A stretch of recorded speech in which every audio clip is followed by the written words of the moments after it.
Hi friends, welcome to Koteswari cooks. చూడండి, ప్రతి ఒక్కళ్ళు లైక్ చేయండి, సబ్స్క్రైబ్ చేయండి, షేర్ చేయండి. మనం కందిపప్పుని వేయించుకొని నెయ్యి వేసి ముద్దపప్పు వండుకొని అందులో వెల్లుల్లిపాయ కారం వేసుకొని తింటే చాలా ఆరోగ్యమైందండి. ఎల్లుల్లిపాయ కారం తయారు చేస్తున్నాను. ఎలాగంటే ఎల్లిపాయ పచ్చిమిర్చిని చూస్తూ ఉంటేనే ఎంత రెడ్గా ఉన్నాయో చూడండి.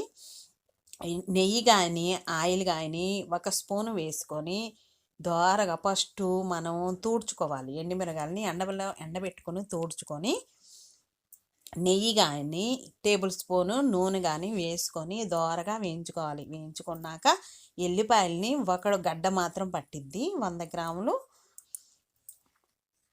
ఎండుమిర్చికి ఎల్లుల్లిపాయ కారం తయారు చేస్తున్నాను. సూపర్గా ఉంటుంది. దోశల్లోకి, ఉప్మాలోకి, రైస్లోకి, వేడి వేడి రైస్లోకి వేసుకొని తింటే, చల్లన్నం, మజ్జిగన్నంలో కూడా నంచుకొని తింటే చాలా బాగుంటుందండి.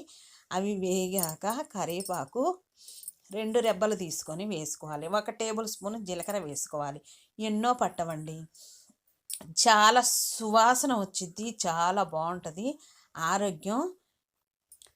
మనం దగ్గు వచ్చే సమయాన్ని కూడా కొంచెం 2 మిరియాలు కూడా ఇందులో వేసుకోవచ్చు. వేసుకొని దోరగా వేయించుకొని సాల్ట్ తగినంత వేసుకొని వెల్లుల్లిపాయ 1 గంట మాత్రం పట్టిద్ది. చింతపండు రేకు వేసుకోవాలి. వేసుకొని మిక్సీలో గరగర చల్లారినాక తిప్పుకోవాలి. మెత్తగా మిక్సీలో వేసుకొని తిప్పుకోవచ్చు, లేదంటే రోట్లో దంచుకుంటే సూపర్గా ఉంటుంది ఫ్రెండ్స్. వెల్లుల్లిపాయ కారము నిమిషాల్లోనే రెడీ చేసుకొని మనం ముద్దపప్పు వండుకొని కందిపప్పు వేయించి ముద్దపప్పు చేసుకొని నెయ్యి వేసుకొని రైస్లో దోశలో తీసుకొని తింటే ఎంతో బాగుంటుంది. వెల్లుల్లిపాయ కారం రెడీ అయింది. నెక్స్ట్ వీడియోలో కలుద్దాం. Bye friends.